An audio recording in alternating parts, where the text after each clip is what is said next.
Network Entertainment. From the point of view of someone who waits, parang, yun, that's the question. Ano bang nasa utak ng mga taong to do that, not only to themselves, but also to their families, waiting for them to come home. I have a question for you naman. Do you ever have that fear when Buck goes out riding? Wala. Alam niya magaling ako.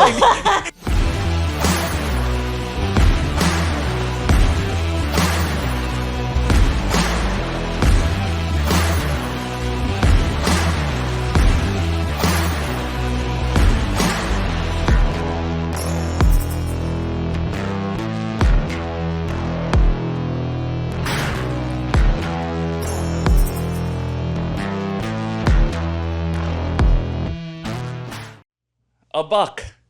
Ba't nandito si Angel?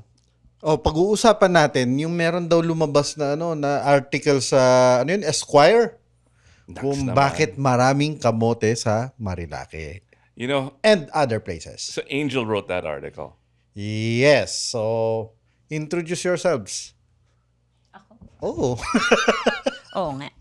Ako si Angel Pago. I do writing about a lot of things. Pero lately, mas naging interested ako on motorcycles.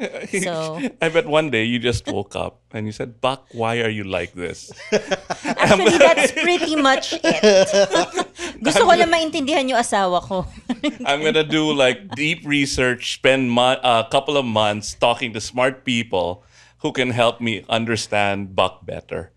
Exactly. And also, andito rin siyempre yung expert na resource person. So, siyempre, libre na yung kunwari interview pero consultation pala. Si Dr. Lex Ledesma. Nice. Hello. So Lex is a really, really good friend of mine. He's one of my oldest friends. So when you were trying to have a better understanding of Buck, no, sabi ko, who is used to like helping people out and like yung nag-aral talaga to understand how people like him act and do the things they do. Si Lex was the first person. Kamote si Buck, di ba? Ang alam nyo. Hindi siya kamote sa kalsada, pero sa totoong buhay, siya yung ultimate kamote. Uy, check out nyo yung yung article na ginawa ni Angel. Andun si Prof. Randy David, di lang pwede ngayon eh. Tapos si TJ, andun din. Tapos si TJ Bob Alberto. Bob Photography? Yeah. Motography, parang gano'n. Photography. Pupunta siya mamaya, hahabol siya. And then we've also got yung mga OG kamote talaga. Yung mga pre-social media, yung mga hindi pa nadamay ng mga camera, sila Jason Maligaya, yung mga like the people who talaga are proud na original kamote sila. Uy, inimbitahan ko yun. Buti na lang, hindi siya pwede. Makakagulo nun, makakagulo. Pero Lex will now be like, well, I don't understand why they're like this. I studied for how many years? For 8 years ako 8 years to understand the human psyche and how people work and what motivates them. If he met them, nako, mag-aaral ulit ng 8 years. Okay, Angel, what was the article about? Yeah, so the article was really about understanding why, kasi bakit ganun mag-ride ang mga tao sa Marilake. It's, hindi naman sa walang unruly riders sa Manila or sa Cebu, marami naman. Pero talaga iconic. Kapag sinabi mo Marilake, the image is very clear. Gawa na rin ng social media. I think it's because it's also amplified 1,000-fold. Then noon, it's a report on the radio or on TV. Ngayon, pagbukas mo, sunod-sunod. So sabi ko, why is it like that? And what goes on in their minds habang ginagawa nila yun. So, ayun, nang istorbo ko ng ilang experts to understand that. And yeah, I hope it was able to shed light sa kung bakit ganun ang nangyayari. What drives a human person, what drives a person to do that? Tao ba mga tao ba mga yun? Sila Jason, sila Rod. Tao ba sila? O ano, worse than human? Okay, so Lex, when Angel reached out, what were your thoughts, no? Well, there are many reasons kasi why people do stupid things, right? Because basically, alam naman nila na stupid yun eh. Diba? I mean, nobody's doing it thinking na, this is really something that's proper. So, there are many reasons why people do stupid things. And each person has a slightly different stupid reason why they do a stupid thing. But all learning, actually even from childhood, is really observational learning. It's monkey see, monkey do eh. When you see somebody do something, and there are lots of experiments. The original one is Bandura's Bobo doll. So they had these kids observe adults beat up a Bobo doll, which is basically just this doll. And then the kids who didn't know the adults would copy that behavior and even escalate. So they started cursing and doing things, getting a gun, shooting the doll, escalating, going even beyond what they saw the adults do. They didn't know the adults. So what they saw was that violence, or actually any behavior, is really learned. It's learned through demonstration, observational learning. From adults to children, from more senior riders to more junior riders. So, observational learning basically creates a culture. And a culture is the unwritten rules, the norms of behavior. So, hindi nakasulat yon. Okay, kailangan maging kamote, di ba? It just happens, it evolves, and then it escalates. So there's a certain virality to that kind of any kind of subgroup, no, or any kind of habit, may virality to it. You see people do it, and then you like. Yeah, there's virality. It's a learned behavior, and it's learned through observation, and then it escalates over time because eventually, parang drugs lang yan, eh, diba? The first time you do something, it gets you to this point, and then you have to take more to get the same hit. And then when there's a bunch of people doing stupid things, then the consciousness, the rationality, parang wala na yun, it goes out the window. And there are many examples, even of like wars being started by groupthink mentality. Parang you get a bunch of people in the room, yung the loudest, most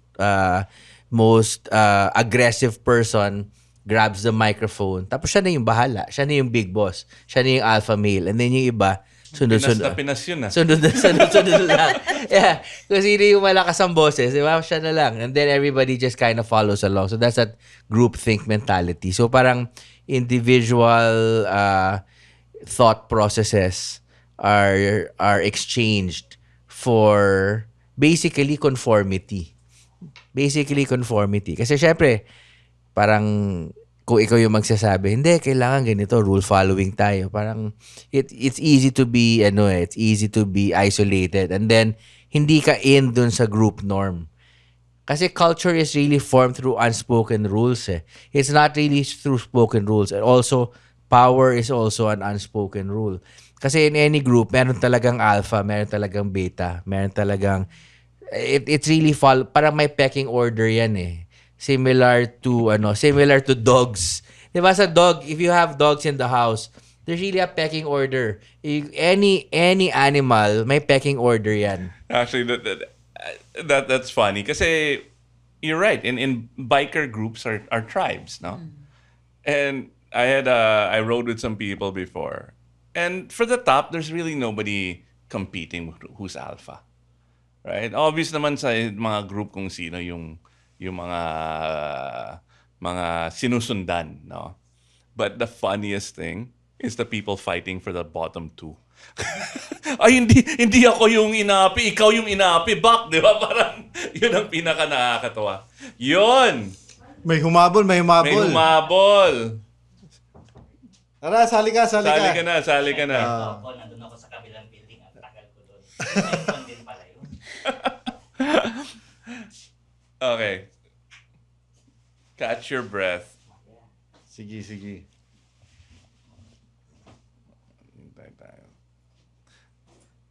Then we can go to...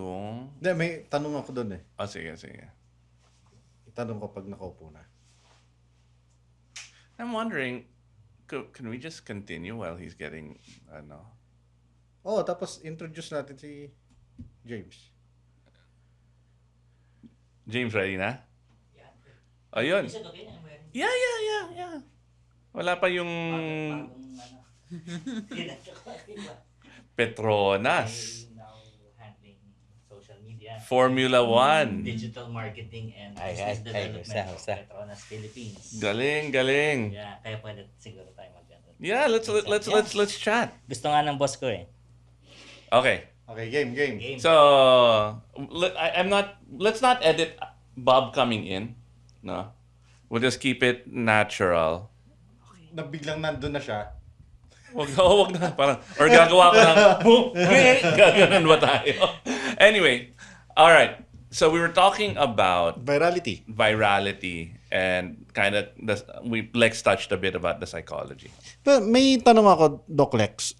Does it work din ba kung yung ginagawa is on the good side naman? Kasi parang hindi yata eh. I think it does. I think Or Good less behavior. effective. you grew up and you studied in Japan. O, tinan mo ako. No. But what I'm saying is, imagine if you didn't. Anong klaseng tao ka? Di natin alam. Mas malala, 'di ba? The fact that, your response, yung mindset mo about responsibility, about yung how people need to ride, and palagi yung galit eh. Oy, ba't may kamote dyan? Yun ba talaga sa Pilipinas? Imagine if you didn't have that. Tama ba, Doc? Siya yung expert. Oh, yeah, sorry. Hindi Hindi, ikaw. okay. So, bottom line, ang tanong kasi is, how do you change culture? Yun ba yung tanong? How do you change culture? Kasi ngayon Siyempre, papunta na rin yun eh. sobrang pangit ng kultura, 'di ba? So, Yes. gusto mo siyang baguhin, 'di ba?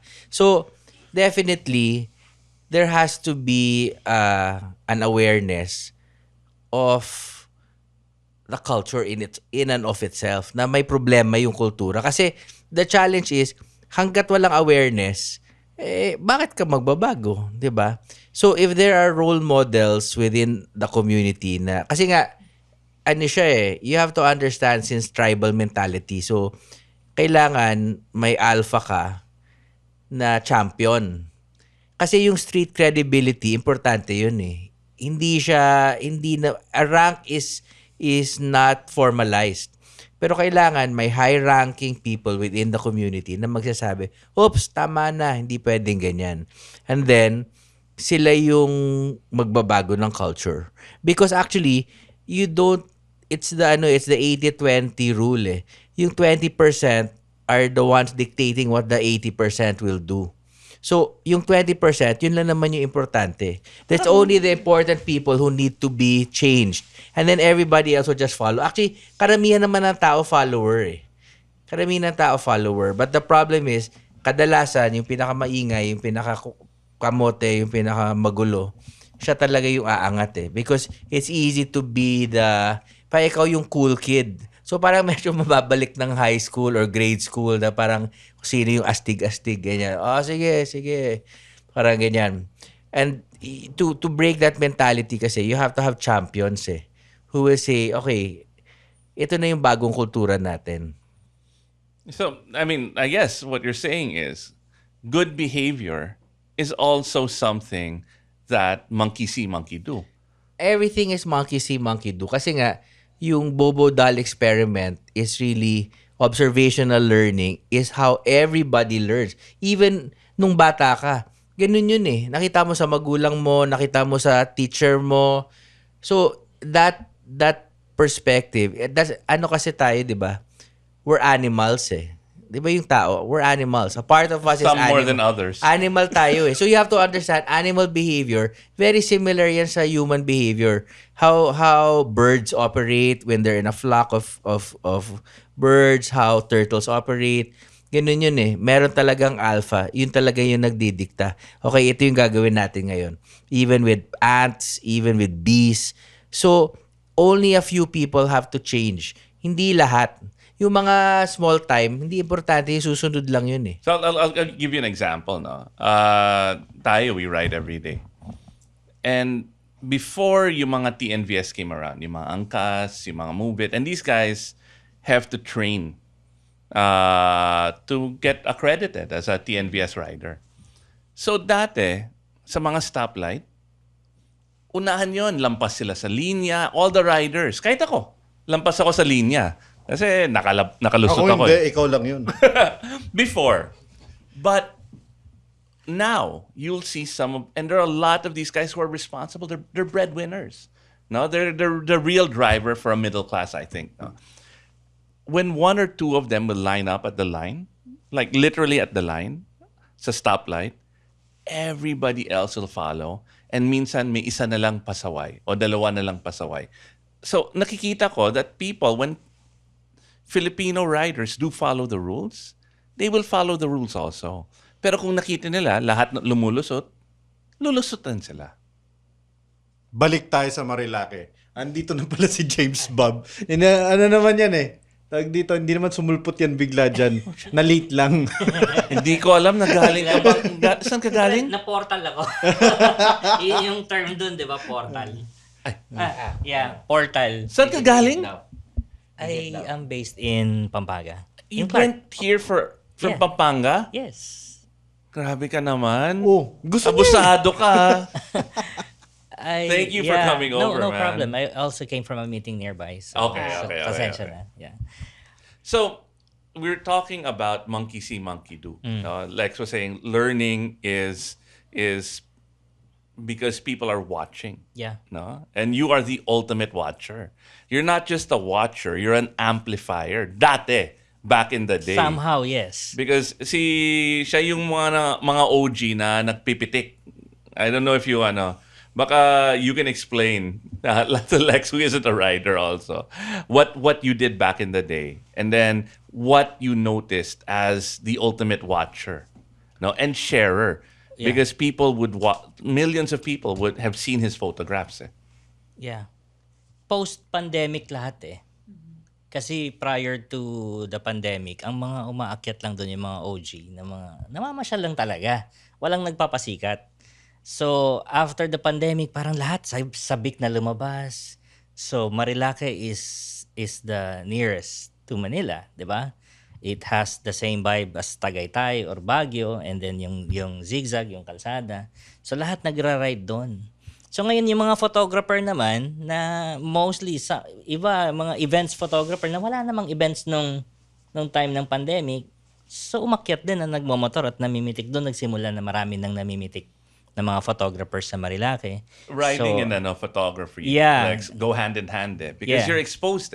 You can stop anywhere. You can take a beautiful shot. And whatever machine you're riding, you want to take photos of that course. also. And Yeah. yung so medyo it's a cross training.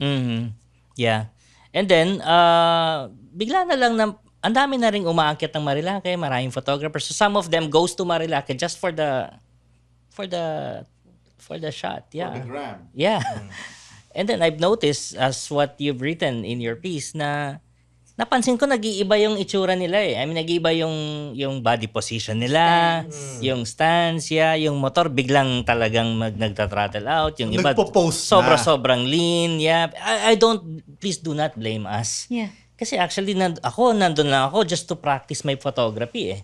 Mahirap mamitik ng kumuha ng shot sa isang moving na subject na napakabilis. So, I go there just to practice. Siyempre, mag-unwind, masarap, yung hangin, nature, malamig, Tanay, Rizal. And then, yung boom ng local tourism doon. Sobrang dami na nga ng coffee shops, ng restaurants. So, if you want to you don't need to go to Tagaytay or Baguio. You can just go there sa Tanay na wala man na isang oras kung wala sa Marcos Highway, di ba? So, yun ang napansin ko na So kasalanan nyo pala Some- yung dahilan na bakit yung mga Tito riders like me don't like going to Marilake anymore. why? Kasi before the pandemic, madalas kami. Madalas, Oo. oo. Ngayon, I'm like, oh God, it's scary. All of these It guys, is. Yeah. like ayaw na ayaw kung umakyat na on a weekend there. So kasalanan mo pala. Ayun, and then, yun na, sumunod-sunod na yung mga aksidente. Kasi syempre, target fixation, no? Hindi na sila nakatingin sa kalsada. Tingin na sa camera. Nakatingin na sa camera. Naghahanap Nagaganon ng photographer. Performative. Yeah, naggaganon-ganon, naggaganyan-ganyan, di ba? At kung ano-ano pang mga hand gestures at yung mga ano nila, gawain nila. So, I agree with what Doc said na dapat merong alpha na mangunguna at magsabing tigilan nyo na yan. Let's go to the racetrack. So ngayon, let that transitions. The photos you take, millions of people see, right? Like most likely, yes. Of people doing posing and like Yeah, doing the yeah. lean angle and getting the right shot. And it's now amplified, Lexa, like you were saying. And it's no longer one person seeing Buck Papa Wheelie, no? It's now amplified by social media. And that goes back to the monkey see, monkey do. Now, it's not just one monkey doing, no? It's one monkey doing and a million monkeys seeing And copying. and copying. And copying, yeah. Or actually, not copying. Inaangatan pa nila yung nakita nila. Oo. Hihigitan Di ba? pa. Hihigitan pa. Yeah. Kung ano yung nakita nila, lalampasan nila yan. Di ba? So, that's a problem. Di ba? If you're a 2-9er rider, you already know. Rain or shine, traffic or open roads, we ride. But under that helmet, it's hot, it's humid, and you're sweating like crazy. Hindi natin masyadong pinag-uusapan to, but a lot of riders deal with dandruff and scalp issues because men's scalps are different. More oil, more sweat, mas prone to flakes. So if you're using just any ordinary shampoo, you're not solving the problem. You need something built for men. Clear Men is tough on dandruff, gives you a deep clean, and that solid cooling hit during and after a long ride. So you get a healthy scalp, flake-free confidence, and up to 100% dandruff-free freshness. And you'll feel it. No flakes, no itch, no distractions. Just you, your bike, and the ride. That's real confidence. That's real performance. So before you gear up, take care of what's under your helmet. Clear Men for 2-9er riders. Built for performance. Oh, so Angel, what else did you learn in this quest to understand your husband and why he is the way he is? No, because Buck is a unique creature. Yes. I don't think he is monkey see, monkey do. But I also think, Lex, there's another element of it, of like psychology, like why people smoke, all right? There's Teka, di ba mga kamote sa Marilake pinag-usapan? Ba't pati ako? Counted yun. counted yun. Saan ka nagtatrabaho? Saan ka nagtitraining back? Tanay, Marilake. No, but there's another group that they know it's stupid. They know it's dangerous. Like I was a smoker. Diba? I knew that cigarettes cause cancer. I knew all of these things, diba? And yet I still smoked. Ikaw din. We were smoking together. Of course. There's another element like that, diba? Yeah, because there's cognitive dissonance, right? So Mga rebelde, Hindi, diba? It's not just Pakul. it's not just rebelde. So when you don't want to change a behavior, the best way to solve that problem is to come up with another reason why it's not so bad. May rationalization ka. So you can either change the behavior or you can add new thoughts to justify the behavior. So, yun ang gawain ng tao. So, for these people, syempre, pamilyado yung mga yan, di ba? Yeah. Their parents and all of that. But, when they're in the heat of the moment, no matter how stupid your action is, makakahanap ka talaga ng justification for it eh. any action you can find a justification for. Kahit gaano ka stupid yun. So, that's human nature. Kasi, changing the behavior, yun ang mas mahirap gawin. And that's what you should do. Yun ang mahirap, di ba? I mean, sabi nila, how do you lose weight? The diet and exercise. Di ba? Kung ganun lang na makadali yun eh. But why is it that mahirap gawin, di ba? Mahirap po Justify yun. ko na lang yung Justify pagkain mo na lang. Keso I only live, YOLO na lang, di ba? masarap yung pagkain eh. YOLO na lang. Or buti nga may pagkain ako, yung iba wala eh. Masarap ang bawal. Siguro sundan ko Bawal, yung... whatever. Marami kang masasabi. Madali lang maghanap ng justification eh. Siguro sundan ko yung sinabi niyo po, Doc Lex, about that. Kasi isa sa mga materials na nakuha ko nung one of the interviews nung ginagawa ko yung article was, I think it was Jason na nagkwento sa akin, na kapag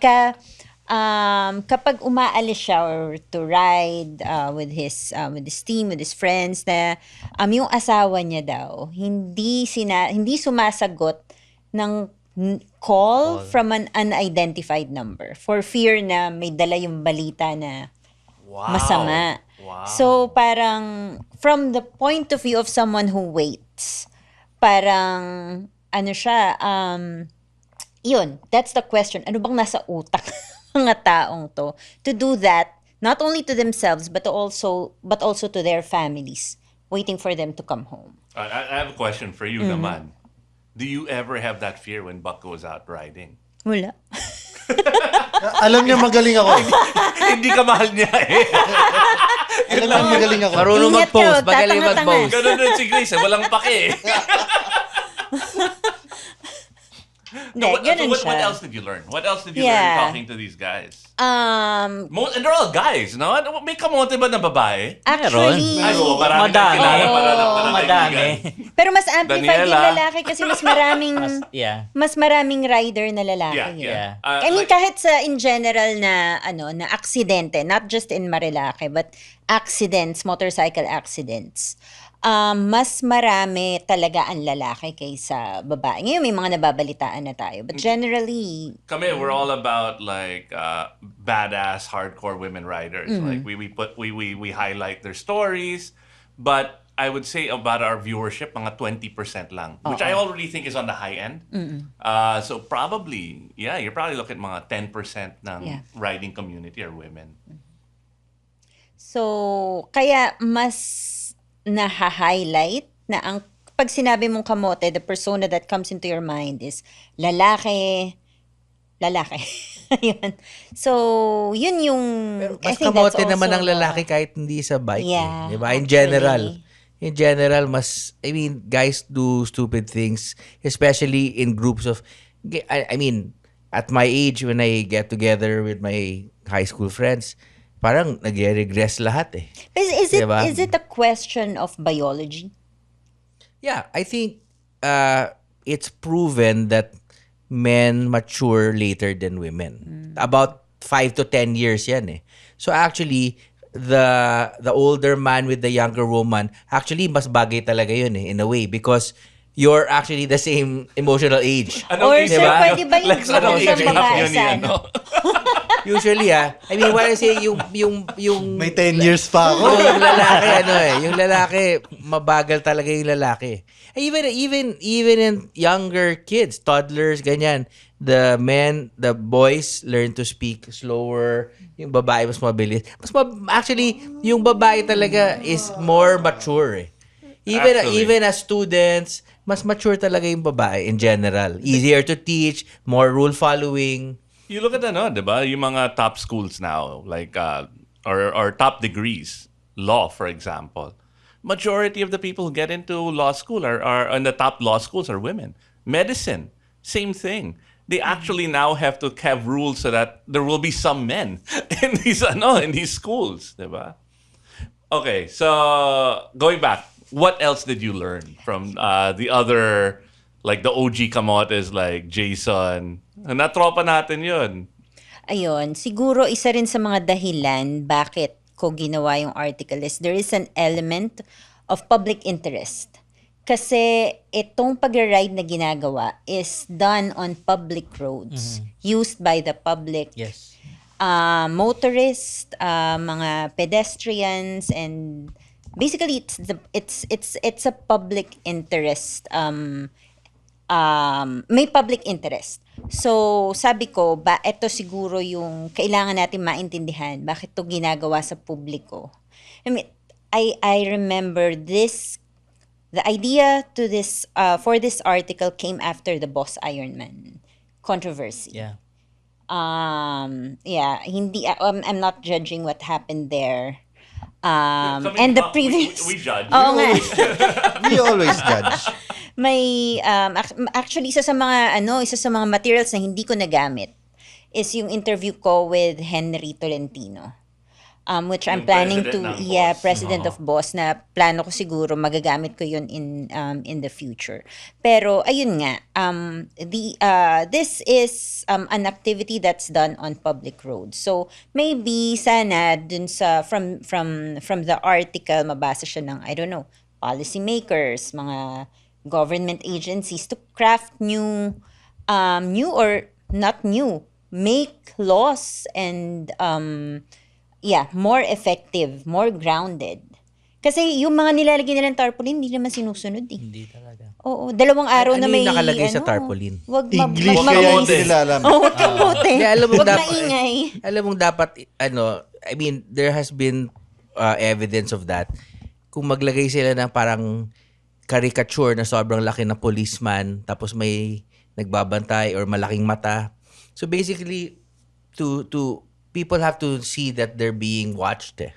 Even if, obviously, alam naman nila, hindi naman totoong policeman yan. So that has been shown to be effective. So for overspeeding in the US, they used to put caricatures of police cars along the highway in some states. Bumabagal yung mga tao. Alam naman nila hindi police car yun, di ba? Kasi caricature nga.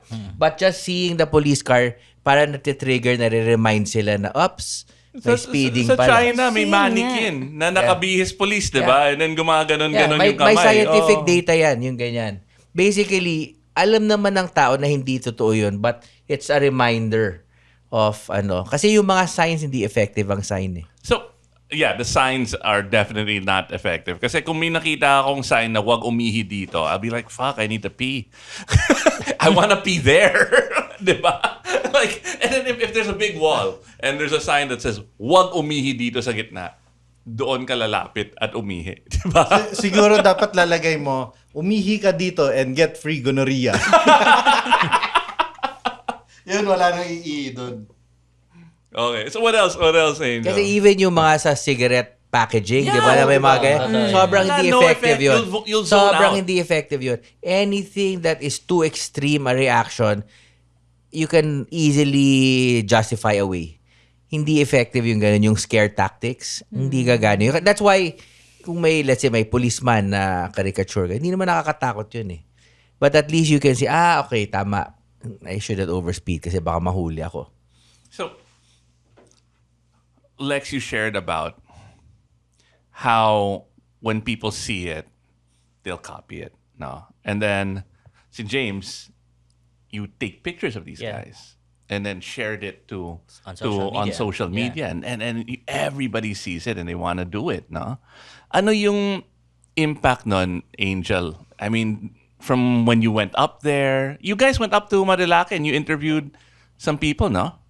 Hindi na kami nakapag-interview, pero lagi naman kami dumadaan doon. So, yung mga nakikita nyo, does that explain it? Is social media one of the drivers of it? I would say, from what I observed, yes. And I don't think it's just Marilake. I mean, for the article, ginamit ko siyang take-off point. But I think in a lot of things, social media amplifies it. And There's it fi- no, no, empowers you. There is financial incentive and motivation Isa pa yun. to do these things. Actually, Yeah. more than Yes. financial, it's the psychic reward eh. It's the non-financial reward that somehow, parang ano lang yan eh, parang artista, parang I've made it. I've made it in the world. parang Kasi, achievement Oh, nila. achievement, di ba? Na parang sikat na ako. Oo. So, natural. Who doesn't want to be famous? Who doesn't want to be well-known? That's probably why they do it on the public Correct. rather than And sa then, kung racetrack. alam nila na may... Kasi may nanonood. Correct. It everybody is trying to find their 5 seconds of fame, 'di ba? And nakita nila na kung nag-escalate ka, mas malaki yung more chances of winning. More chances. More chances of winning, The wilder, 'di ba? the better. Siyempre, kasi kung may masisikat nagalit ka. sa'yo, Masisikat that ka. also feeds the algorithm, 'di ba? Yung Yeah. mga boboto, Rage di ba? baiting. Oo, Kamote, ganon. kamote. That also feeds it eh. Yeah. And people want to have life meaning eh. 'Di ba? Parang you want to have some kind of meaning. Having life meaning the normal way, medyo mahirap 'yun, 'di ba? Maging ano ka, maging parent ka, good job, ganyan. So, mabilis lang 'yan, punta ka lang diyan. Act like an idiot. Fast track to some kind of life meaning. Depends kasi how meaningless your life is eh. Oh, okay. So masusukat mo na pag meaningless buhay mo, kamote ka. Actually, mas madaling maging Mas kamote. madaling maging kamote. Mas And not madaling just riding. maging kamote kung meaningless ang buhay mo. Kasi mas risk taker ka eh. You have less to lose eh. So, this podcast, I know we're trying to find an answer. And I'm pretty sure we're not gonna solve it in Tunay na Rider. But what do you guys think could possibly be the first step forward, or the one is you writing the article, right? A lot Yeah, of I smart hope. people are reading it. It's a different market. It's Esquire, right? It's not the kamote market. Yeah. It's not rider centric. And I think it was very fair. No, kinakabahan ako for a bit na baka nobody will want to go on our show anymore after you wrote that article. But yeah, what are the ways forward? No? I think there is a role for both the government, yung gumagawa at nagpapatupad ng mga batas, and yung mga riding groups. Si Bak, galit sa gobyerno yan eh. At saka sa riding. At saka sa riding groups. Nabigla ako sinabi ko, sorry. Ayun. Riding groups, Oo, going to what Lex said, educate the alphas. Educate yourselves. Parang sa kulungan, Lex, di ba? Parang sa Hanapin mo yung Influence the yung influencer. mayor, or anong tawag na yun? Mayor. Yung mayor Oo. Yeah. ng mga riding groups, and doon na magte-trickle down. Oo. And also, amplify yung mga good practices. Kasi ang hilig natin sa, yan, masamang ginawa yan. Ayan, pangit. Rage baiting on social media. Mas madali mo mahanap yung nangyaring pangit or nangyaring masama kasi yun yung maraming reaction. So, but you'll need 100 people Exactly. doing good things to counter that one person doing something stupid. Totoo. Yan ang challenge. Oh, ikaw, Lex, what do you think? I think you should only talk to the leaders and get them in a room together, pretty much which happens in prison. Yeah. Where you get all the commanders in one room. And then if one of their things people does happen. something wrong, you beat up the commander. And things happen. Yun ang nangyayari doon. So, kung ikaw yung president ng yun ang mga nangyayari club. doon. Oo. Kung may ginawang mali yung club mo, kinanopakan mo yung president. That makes sense. But it's basically yung kalaban mo dito is kultura eh. You have to work with culture. Kasi hindi pwedeng rules creation. Kasi rules are meant to be broken eh. And especially marami silang rational reasons to break those rules. So it's getting a few people, the most important people in the room together and helping to create and build culture. Huwag nyo na problemahin yung mga guys in the bottom kasi susunod lang yan. All right. And that's the first time we've heard something like that.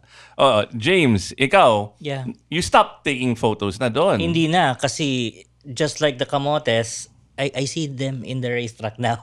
Most of them. Mas okay yun. Mas okay yun, yeah. Sa racetrack. Yeah. Oo. Kaya kung napapansin niyo, if you're followers of Marilake group pages, kukonti na yung mga incidents ngayon.